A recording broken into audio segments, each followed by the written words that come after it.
I'm Dan Pacific. I'm joined by the illustrious Marty Deans. Hi, Marty. Hello.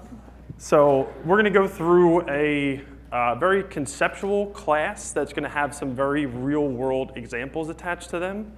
I'll kind of go through just like a little bit of like a mission statement as we go through everything and just what we're going to try to break down and have everybody learn.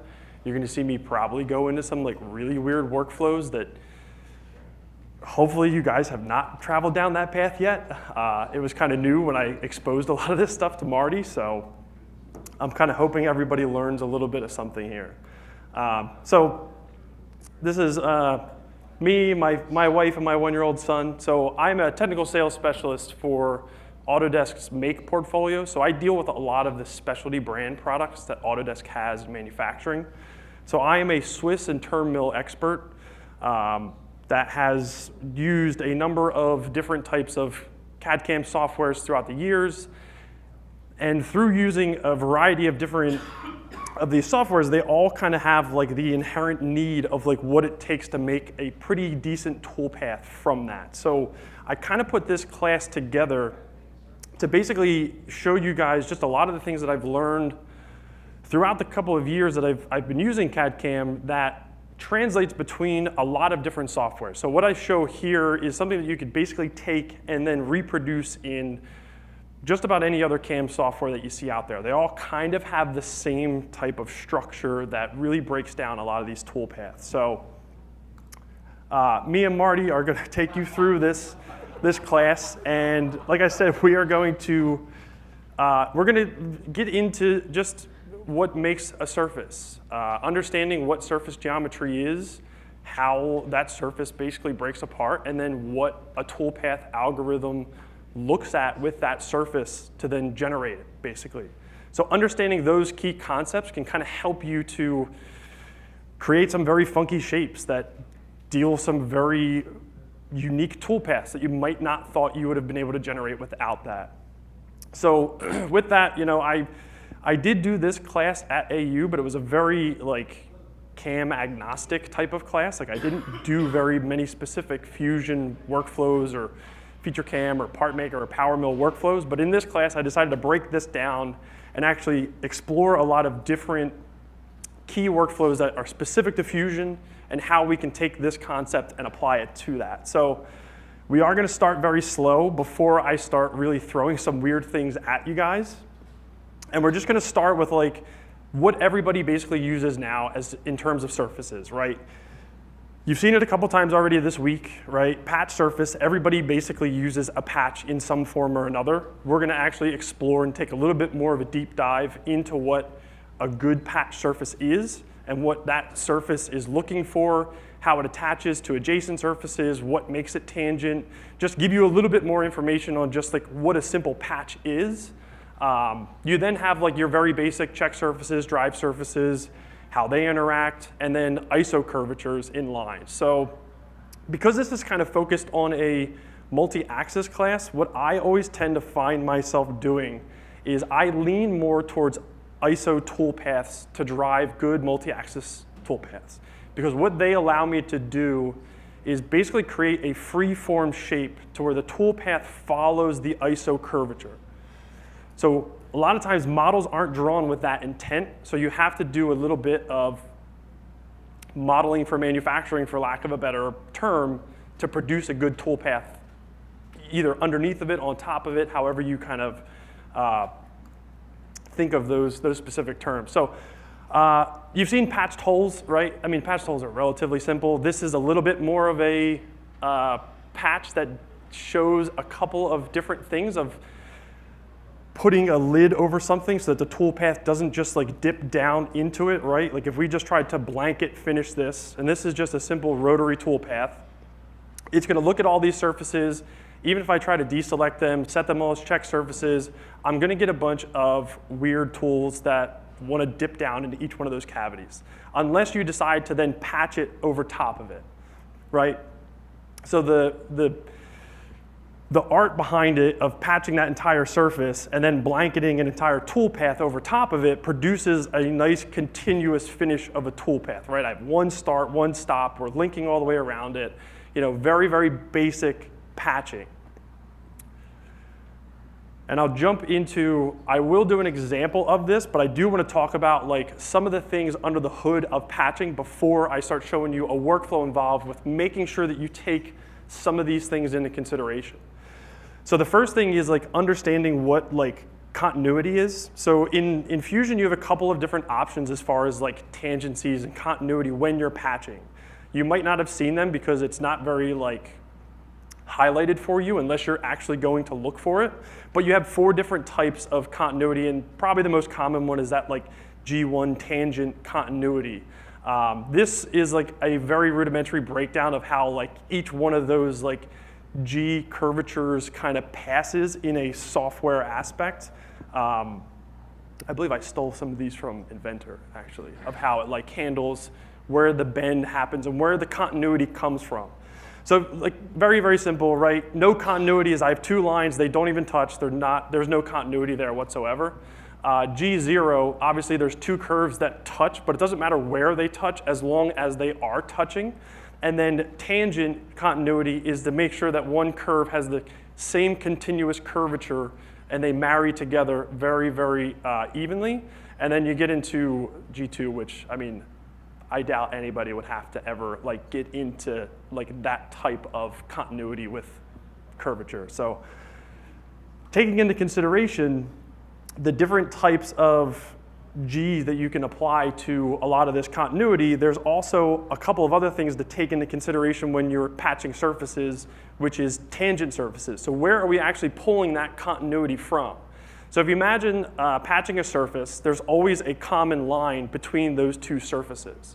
So when you pick to actually patch a surface and you're going for a continuity, we don't actually know which surface we're staying tangent to a lot of times unless we get rid of the other one. You can kind of manually select it, but it's a bit of like a process to select which one you're actually selecting. So it's something to keep in mind and pay attention to when you're trying to patch a surface and you're trying to stay tangent to it.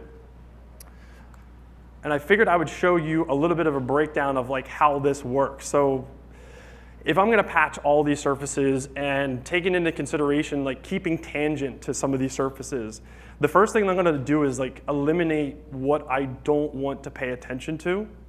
And there's a simple trick in Fusion where you basically select those surfaces and then you just do a simple offset with a 0 on those surfaces. Let me unchain those. Well, actually, that works. And I can hide the body, and now I just have those surfaces that I want to actually patch from here. And I know that I'm going to be tangent to the surfaces that I've hidden, because there is no more common line edge, right? It's just one surface with the edges on it. So now when I actually go to patch this, I can chain that entire section, and I don't have to worry about like clicking, making sure what edge I have.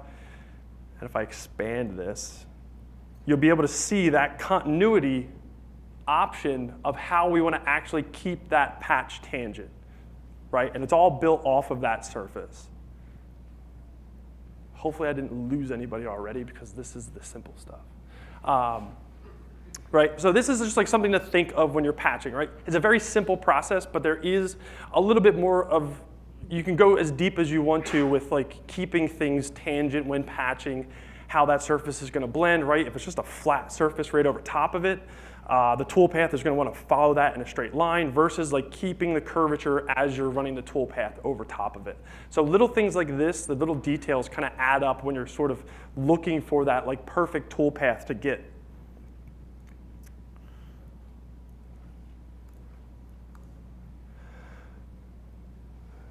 This is near and dear to Marty's heart, and I didn't realize this, but this is I-90. This is the I-90 bridge in Washington, where I grew up. So this is kind of like a really good example, I thought, of what drive and check surfaces are. So if you imagine that road is your drive surface, and that cone line would be a check surface, you're basically funneling your toolpath in to where you want it to stay with it. Right? So it's a form of containment using check surfaces. And I have this on here because, like, again, we're like kind of warming up. There's 3 different types of containment when it comes to toolpaths that you can use. And most of them kind of break down into very simple, like planar containments, right? You have your simple boundary, which is always going to be like in an XY plane, and then you have your heights tab, which basically breaks down into like a Z limiting plane, right? None of these are like 3D containments that you can attach to a toolpath, and that's where a check surface comes into play. If you have complex shapes and you need to have that toolpath stay out of like a complex area, you can basically build a surface around it to then tell the toolpath to stay out of like a 3D zone.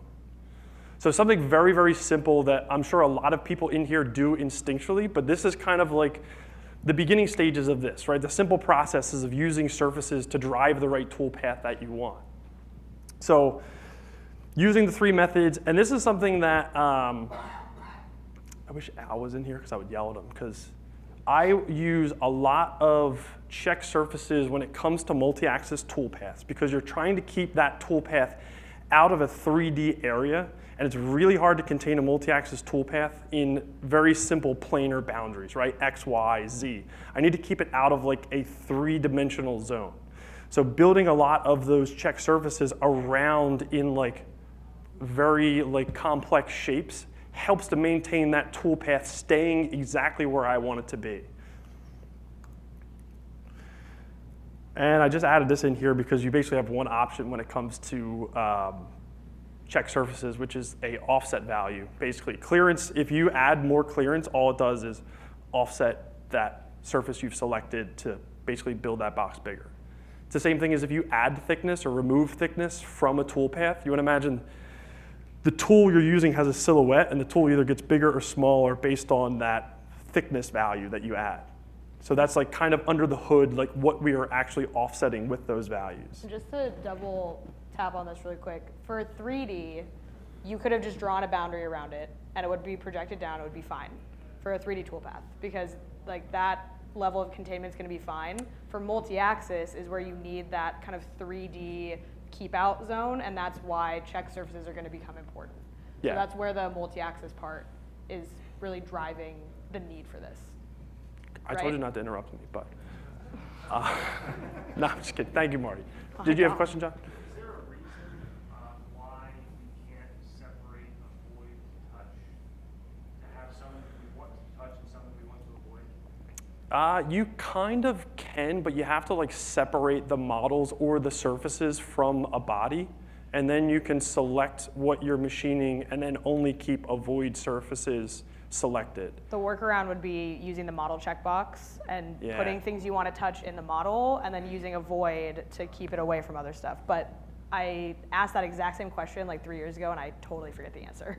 Like, why can't we do both? Why is it a toggle? I know. Avoid and touch checkbox inverts the selection. So it's always avoid surfaces. Okay. Touch, Gotcha. but the checkbox inverts what your selection does. Yeah. Okay. And so that's why you can't have both. It's always one or the other. Yeah, that's what I figured would be the best, is like, one, you're selecting what you're cutting, and then if you're adding the avoid. I don't like that answer. Yes. So, I mean, that's the basic stuff, right? The very simple stuff that we all kind of do on a day-to-day basis. I wanted this to be like somebody stomping in the mud, or like, but Marty made this very pretty. Thank you, Marty.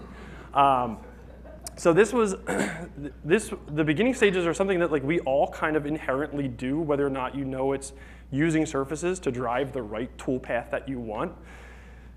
But then when you start to get into some multi-axis workflows, like you really start to muddy the waters with like how you're going to start driving a lot of these toolpaths. And I have three very distinct examples of using surfaces I suppose you could say the right way, or the wrong way, depending on who's in the room, to get the exact toolpath that you want. A lot of these are like very smooth multi-axis toolpaths that you might have tried to generate and not have found a very good way to be able to machine this. And now through this class, you're going to be like, man, I'm going to start doing this stuff all the time. So the first thing I wanted to start with was understanding 3D toolpath styles. I kind of think that most toolpaths break down into a variety of like 3D styles, right? Your projection toolpaths are very simple, right? You draw lines, you project them down onto a surface. Same thing, scallop, is an offset style toolpath that offsets in. It is not a projection toolpath. Correct. This is an argument. You have your slicing style toolpaths, which any of like your Z-level step downs, we slice the model. Same thing with roughing toolpaths. Isoline toolpaths start to get a little funky because we expose the underlying UV curvature of a surface and drive a toolpath over top of it. And then the very unique swarf toolpath, which basically drives the side of the tool along a top and bottom rail.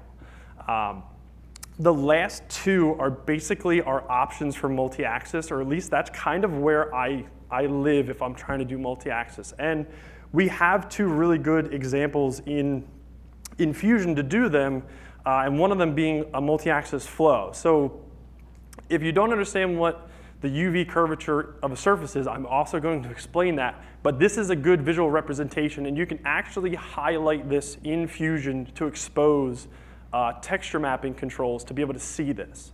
So if you look at this slide here, you'll see the UV curvature, and then you see the toolpath that actually gets laid over top of those lines.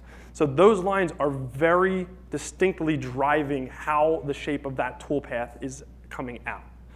Right? So understanding that little key concept right there, we can then start to create our own surfaces, knowing full well that the ISO curvature is going to follow in the way that we created it to produce the exact toolpath to follow those lines. So understanding a little bit about some of that surface geometry is what those UV curvatures are. It's basically, you want to think of a surface as like a series of NURBS.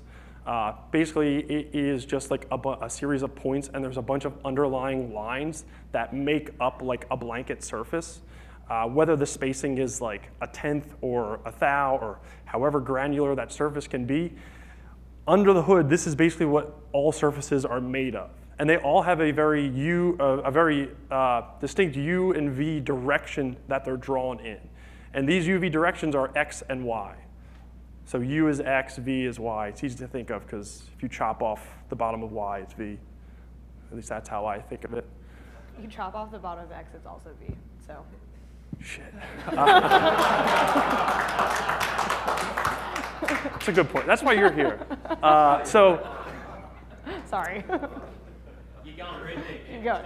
Yeah, I know. It's a problem with the class being on like the second day.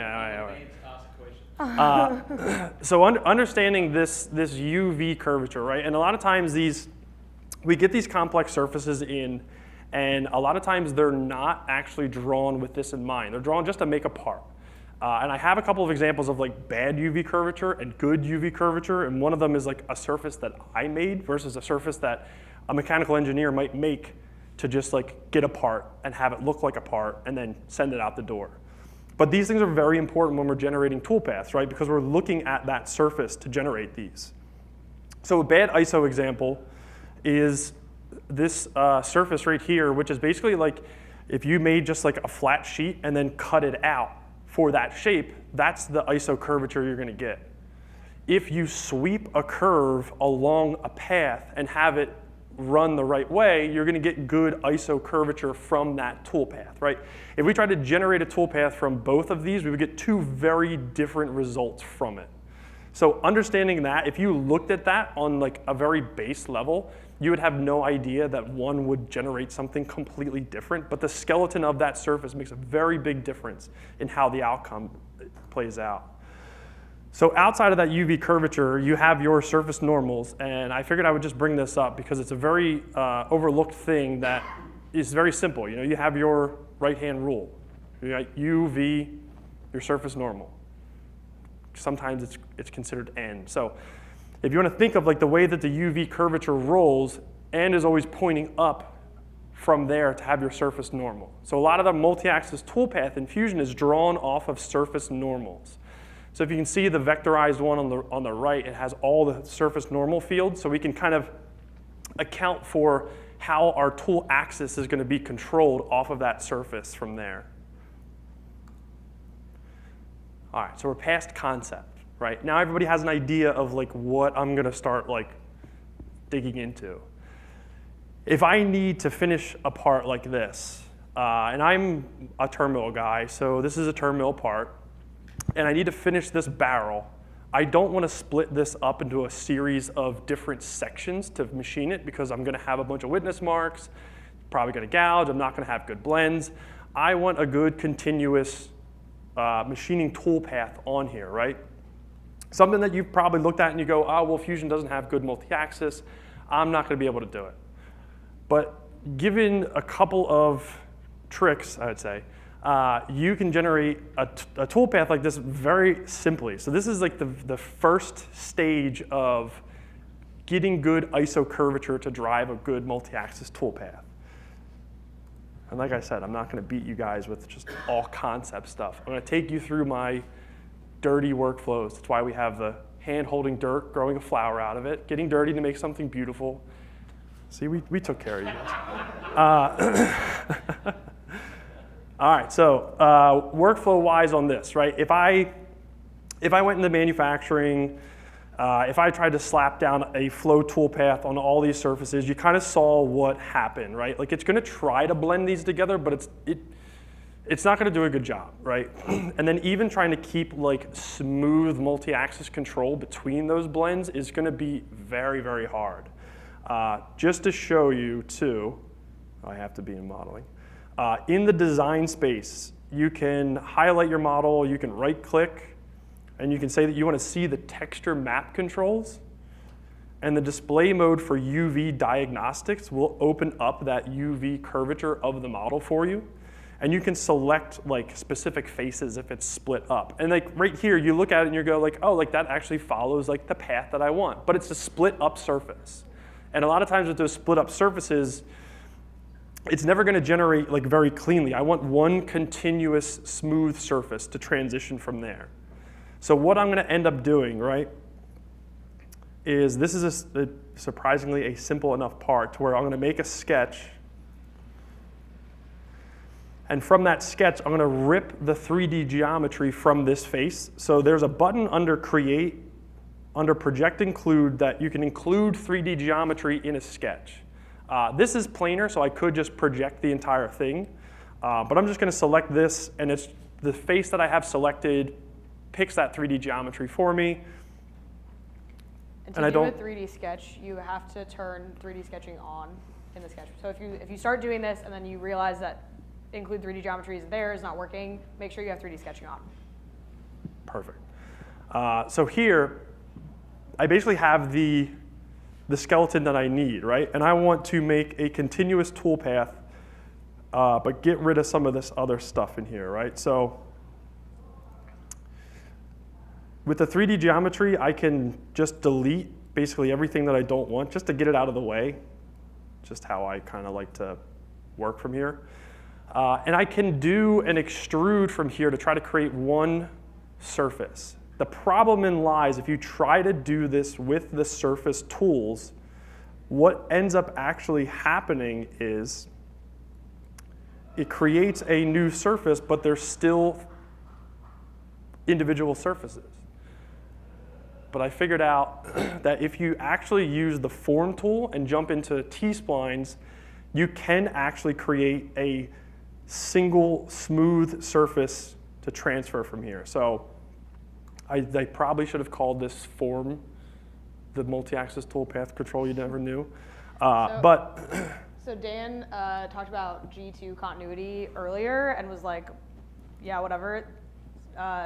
This is all G2 continuous. So T-splines are G2 continuous, which is why you're getting out that like one single fully smooth result from this that drives flow nicely. It's all curvature continuous when you're in T-splines. That's the magic. Yes, perfect.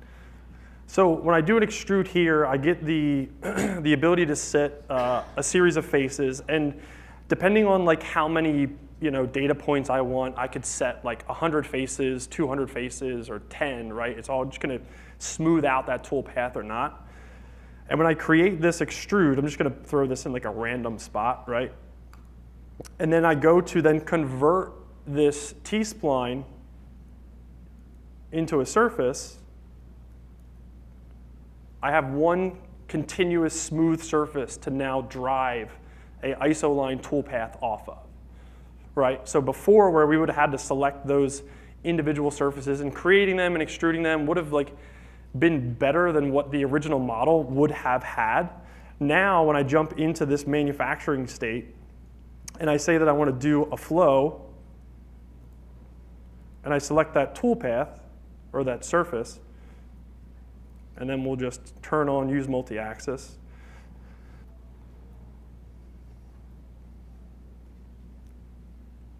Sometimes this takes a minute to generate, so you have to bear with me for a second. I do have So in that conversion, it's maintaining that G2 continuity that we got from the T-splines, which is why you're not seeing individual surfaces like you were before. So before, it was inheriting the continuity of the surfaces that he was offsetting. So.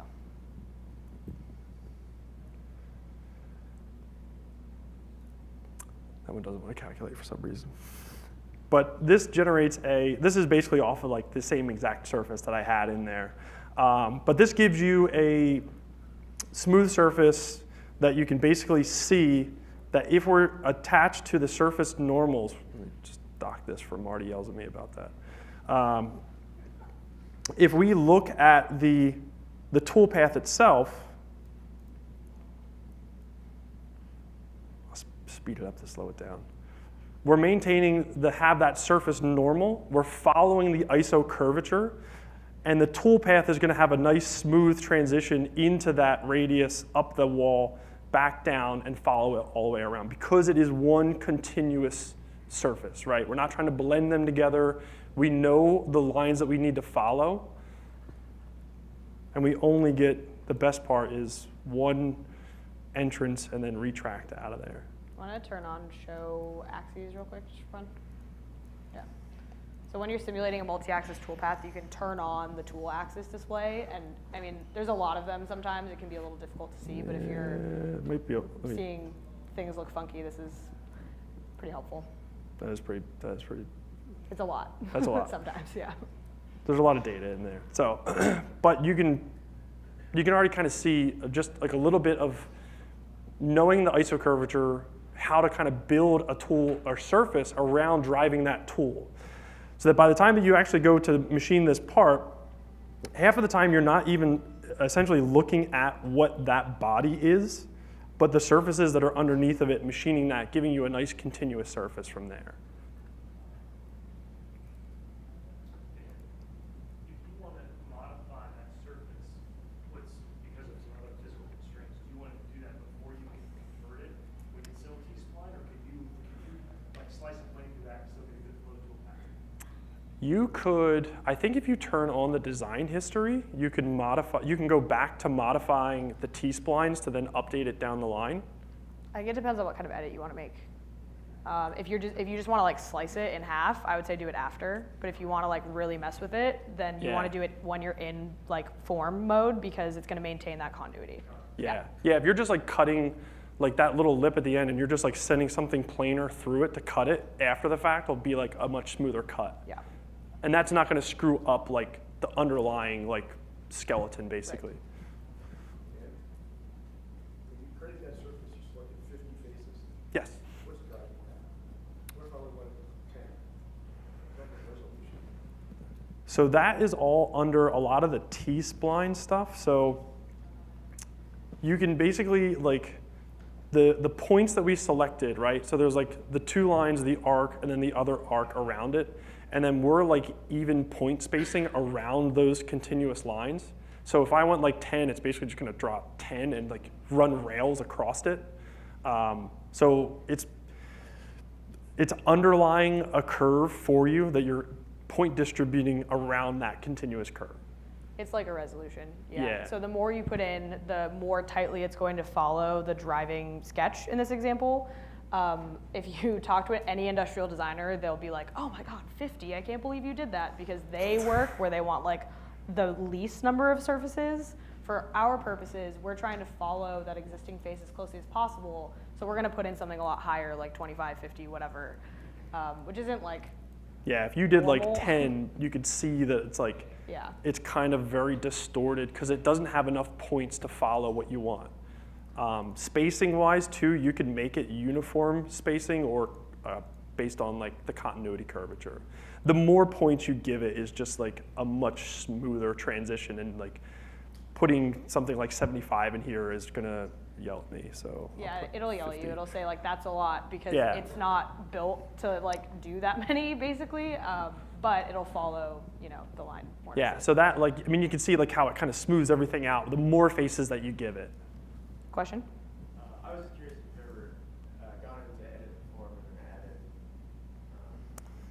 added those vertices where you want them and later you Not usually. I've never had to really go backwards to edit it, but I don't capture my design history for some reason. I yelled at all the time for it. What? But like, if you needed to edit those vertices in there, you could. Can you show them how? No. don't Right think click I- on the top level of in the browser. All the way to the left, down. Down, no. Down, down. I'm clicking on the browser. I got it. No. Yeah, so Fusion by default, and we argue with them about this all the time, when you import a model, does not have capture design history on. So if you're importing something from somewhere else, I highly recommend right-click on the top level component in the browser and turn on capture design history, so then everything that Dan's doing would appear in the timeline as a feature. So if he wanted to go back to edit the form, he could do that. And then it would all kind of push update through the rest of the model. It's another class. So, right. Same concept, a little bit more complex of a shape, right? You want to think of this as like, I have a ton of options inside how to control a toolpath, and I can tweak those options as much as I possibly want, you know, to my heart's desire, and I'll still get junk a lot of times. It's just inherently there's like bad surfaces, there's different things that toolpath might want that like it's just not getting to produce like something that I need it to. So this one is a very, I skipped a slide. No, I didn't skip a slide. I forgot we moved this one. So this one requires a little bit of a trickier workaround. I've surprised Marty with this one. Surprised a lot of So there's a tool basically that you need in surfacing to make what's considered a ruled surface. We have that kind of tool in there, but it requires a lot of manual work. So I basically discovered a workflow to create a complete ruled surface inside of the software, and I'm going to take you guys through it. So try to follow along with this one. It's actually not that bad. I don't think it's that bad. But what a ruled surface is basically just two profiles with rails that attach at each point for those two rails, right? And those two rails or those 2 points can basically be a bunch or a series of complex shapes. You have your very standard ruled surface, which is, you know, top, bottom rail, and then you just connect all the ruling lines between them. And then you have your hyperbolic paraboloid, which is a bit of a twist where those rails control how that surface twists from one profile to the next. You can see the UV curvature in how a lot of these surfaces are created. So understanding the fact that what our toolpath wants, we can see that creating a good ruled surface will produce us a very clean multi-axis sweeping toolpath, right? Stay with me. So this will give me a very clean transition of a smooth multi-axis toolpath if I can create the right underlying surface for it. So for this one, you have to take into consideration a couple of things. I'll show you what I'm going to do first, and then I'll do it so you can kind of follow along from there. Basically, we are going to create, we're going to fit a spline along the top rail that we want and fit a spline along the bottom rail that we want with the same amount of points that we need to draw in our individual ruled surface lines, right? And you'll see kind of how this breaks down, right? When I put in my top rail, my bottom rail, and I select just like the end points, you'll see how it bends those surfaces together, and it's a little bit disjointed. And by giving it a bunch of more data points, it starts to smooth out that curve of the surface each time we start adding more and more data. So you can really go deep into this. I was told you're not supposed to do more than 10 points on a spline. I went way past that. So again, we're going to use something with the extracting that 3D geometry because we need some kind of like scaffolding to build off of, right? So when I create this sketch and I want to pull that 3D geometry, I have a shortcut on it because I tend to use this so frantically, but it's under that create drop down, and all of the surfaces that I select, you're going to see it pull all of those, lines that we need. So this is going to give me basically the outline, right? You can kind of see like how this surface is sort of crap, right? There's a lot of weird points in places that like I don't know how it kind of swept or how that surface was created, but we definitely need to make something that's a lot cleaner on top of this. So the fit point spline comes into play here where, follow me, we are going to we'll stop at 10. We are going to put an equal amount of points along this line, right? So we're going to create that top profile. We can all count out together, right? 1, 2, 3. I'm just kidding.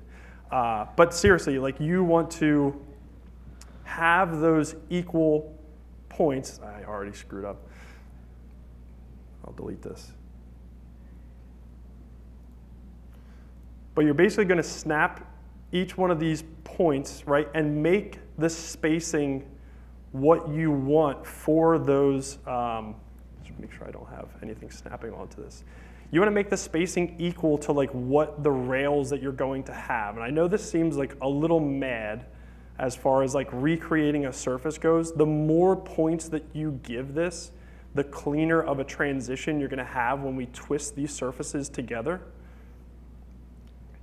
It's also important to note that he's making sure that it's coincident with that existing included geometry. So that little X that shows up when he mouses over, that means that that point is going to be coincident or like right on top of that line. Yeah. So that's when he messed up. It's because it ended up like off in 3D space off of the line. So had to start over. But that's like the whole point, is getting them over top of each other.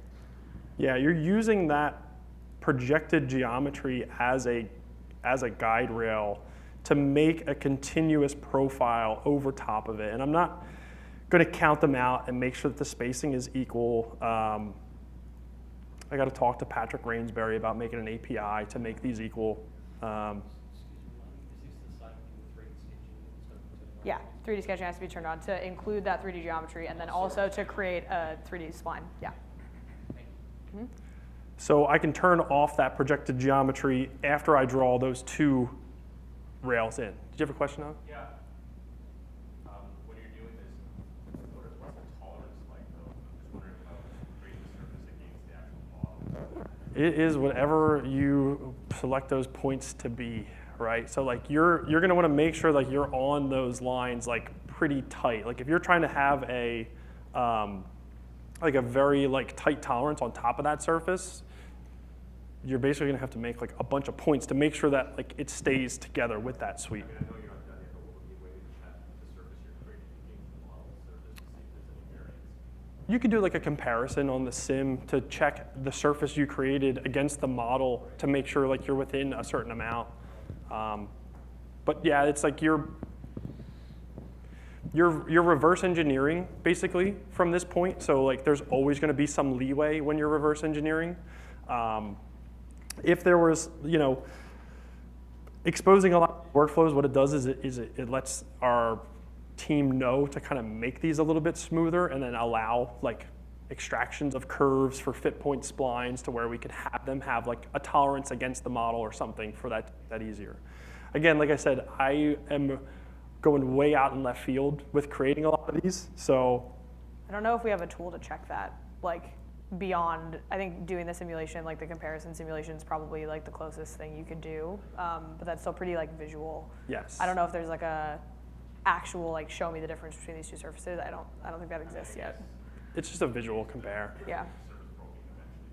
True. Yeah. You could use inspection for sure. So we have our top and bottom rail, and then we want to connect the dots. Like I said, this is some dirty workflow here. We're not doing anything too pretty, but what comes out of this is actually very nice. And I'll show you basically the reason why we sort of do all this stuff. Let me turn off those profile stuff. So each one of these rails, you want to make sure that they connect with the top and bottom rail, so they have to snap to these points. Otherwise, it won't generate a surface for you. And I even like screwed up with like how I want this surface to bend, right? You want these rails to kind of dictate how this surface is going to be smoothed out, right? So I'll stop there for the sake of this. So again, right, should have called this class form. We're going to use the loft tool in form to attach this curvature the right way. So what you're going to see is when I have these profiles, and because I use a spline, I have a good top and bottom profile from here. And when I start to attach the rails that I want to sweep around from here, I'm just not viewing. So you can see when I attach the outside rails, right? This is a bit of like a funky toolpath here. It's not like, or not toolpath, but surface. It's kind of wavy, and it's because it's like, it doesn't know how to transition between those top and bottom rails with those two endpoints. And if you even look at the back of this surface, it kind of collapses in a little bit. But what ends up happening is the more data or rails that you start giving this toolpath, the smoother that transition is going to start becoming, right? Because now we have more inputs and we know how we want that surface to actually smooth out that transition, it tightens up the more input we give it, right? So that while I say stop at 10, you can go 50. As smooth as you want that transition to be, the more data you can give it, the better, contrary to most designers. You know, we're in manufacturing. We do a bunch of weird stuff that probably shouldn't be in design. But you can kind of see like how that tool builds us a pretty good transition of a surface from here. And then same thing like we did before, right? We have a good swept surface. Take that whole thing, convert it to a surface, lay a tool path over top of it. Hide that underlying surface, and then nobody is the wiser of how that actually happened. So it's the same thing of, right, just not even messing with a lot of the settings that are involved with flow, except for the surface itself. We still have the multi-axis. We're still telling it just surface normals. I didn't like mess with anything inside of here. And all we're doing is we're getting a nice sweeping multi-axis transition back and forth for a surface like that. I'll let you guys bask in the nice transition of that toolpath for a minute there. This is very similar to old school wire EDM. Yeah. A circle to a round, right? And it breaks those bits. Yeah. Maybe Feature Cam as a solution for this. I do the same thing in Feature Cam a lot of times. Like I said, this kind of transcends like specific cam systems and is just like, you know, very like across the board. A lot of times if you're a good machinist for multi-axis or surface finish, you're creating a lot of surfaces. Like it's never just like, here's a model that somebody gave me, let's like, it's perfect, let's start attaching a bunch of stuff to it. You're kind of getting into a lot of this like surface modeling area. You chose how to turn on the UV background again? Like, is that Yeah, you just need to be in the design space. And then if you don't hide everything, if you right click, there's a texture map controls. And you can set that you want a UV diagnostic and then select the model that you want to look at. And you can set it to high, low, like actually see like, this is like kind of a good example too, because you can see how those lines don't line up. Well, that toolpath doesn't line up. So if you've ever wondered why flow doesn't necessarily blend these two surfaces together, it's because there's these curves don't line up perfectly, right? So knowing that and understanding that, you're like, this makes total sense why these two don't blend together very well. All right, we haven't even gotten to like the really good stuff yet. So yeah, there's no way to fix that, right? Other than what you're doing. Yes. Model it right the first time. Yeah. This is back to the model level. Yeah. All the way back to It's Sorry, was that model a little bit corrupted though? If you go back one, you're seeing internally there, it looked like it was done on a different software. yeah. Little bit of stuff like Brad was showing us, like Brad tell us with the Yeah, cleaning it all up. point of view stuff. It looked like it had some flaws. There were some flaws, but that's kind of par for the course for modeling for manufacturing. You're never going to get like a great model to start machining off of. Like you're always going to have to clean it up in some aspect. And that's the thing where like if you're limited to a lot of the options that you have as far as like toolpath control goes, that you like have a whole nother level to dip down to if you need to, and that's what like where we're at now. There is the whole concept of like getting outside of having surfaces to draw, or having a toolpath in mind, but no surfaces to actually dictate that toolpath for you.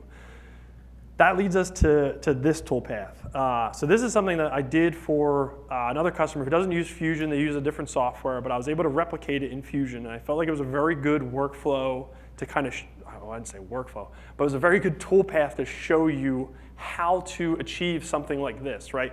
So if we look at this example, right, this will be a really nice toolpath that has a continuous transition to finish that scope all the way around. Don't look at the gouge. Or that one. Right, so we're putting like a nice surface finish that's continuous around this whole thing and wiping out half of the part, but still, the toolpath is there.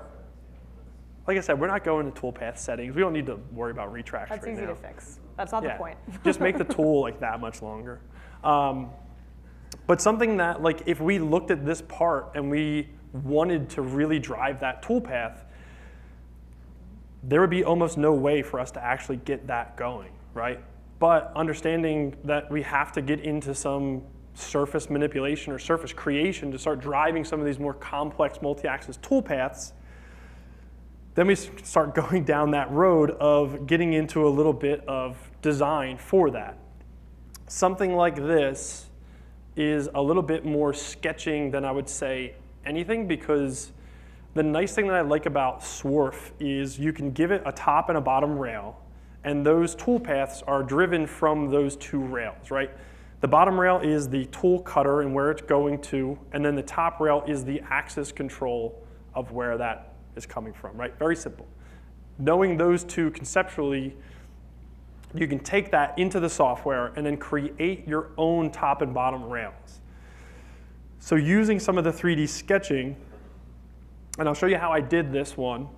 I created a sketch off of this little side rib, and then I just started sketching out some lines from here. Right, so switch to millimeter. Let me switch this real fast.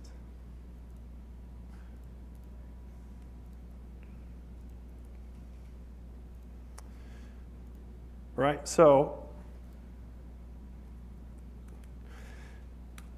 if I sketch out a couple of lines here, and I'll just show you how this, some of the madness, I guess. I sketch out a couple of lines. I want to follow this fillet in here. So what I can do is basically extend that. I'll redraw this one so I make sure I actually snap to that point. I then fillet these two together to match basically the same fillet that I have in here. So I know that's 20 thou fillet. I draw that sketch out, right? So that's going to be my bottom rail for the one side of the toolpath that I need. Now I need to just duplicate this to the other side, and then I need to draw the arc between those two sketches. And then I need to offset this to drive the tool axis control as well. So understanding those, I can basically select these 3 points. I'll hit M on my keyboard just to do some copying. So I can create a copy. I can drive this from one point to the next. So I'll just pick this point to the next one. So I've got these two rails in here, right? And I'll do the duplicate in a second after. And what I need to do is I need to draw that arc in. So I have to create another sketch because there's not really a lot of like great 3D sketching tools that I can leverage here, but there's a couple that I can go with. So I need to make one more sketch. So let me turn that model back on so I can finish this, create another sketch, do it off of that face. Now I can hide the model, and then I'll draw a tangent arc from, oop, I missed a step. So now that I created a whole new sketch, you can see I can't select that previous sketch that I had. And this is inherent for the toolpath as well. So if I try to drive this swarf off of multiple sketches, I actually can't select all of them. So I need to actually bring the geometry from one sketch into the next. And I can do that a couple of different ways. I can project it, or I can hammer this include 3D geometry button again.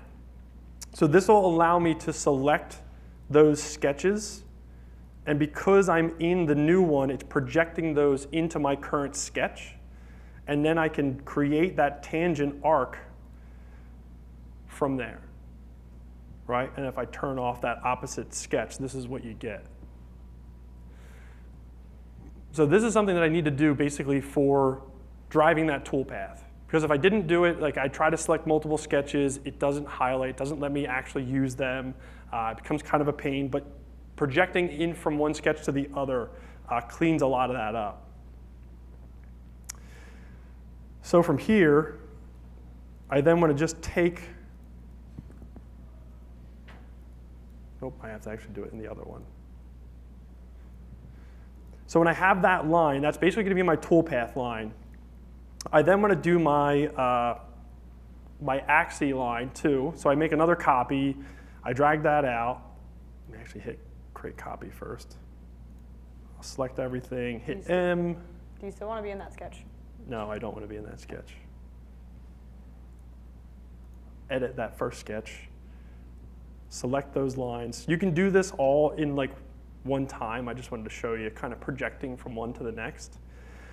And then you can make this, however much you want it, right? Like that. For us, this value is kind of going to be a little bit void. We'll just make it 20 thou so that we could basically offset both of these in that direction.